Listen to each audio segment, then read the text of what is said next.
In today's video, I'm going to show you how to disable protected content in the Chrome browser step by step. This is useful if you want to stop websites from playing DRM protected music or videos, or if you're troubleshooting playback settings in Chrome. I'll walk you through the exact menu path so you can change it quickly and safely. And if this tutorial helps you out, make sure to hit the like button and subscribe for more simple browser tips and tech guides.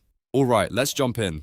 First, open Google Chrome on your computer. Once Chrome is open, look to the top right corner of the browser window. You'll see the three vertical dots menu. Click those dots to open the main Chrome menu. From the list, select Settings. Now you're inside the Chrome settings page. On the left-hand sidebar, find and click Privacy and Security. This section contains all the controls related to browsing permissions, cookies, site behavior, and content settings. After that, look at the main panel in the center of the page and click Site Settings. This is where Chrome lets you manage what websites can do, including things like camera access, notifications, pop-ups, and protected content permissions. Once you're in Site Settings, just scroll all the way down to the very bottom of the page. At the bottom, you'll see a section called Additional Content Settings. Click to expand that section and then select Protected Content IDs. Now you should see the Protected Content Settings page. Under Default Behavior, you'll find the option that controls whether sites can play protected content. To disable it,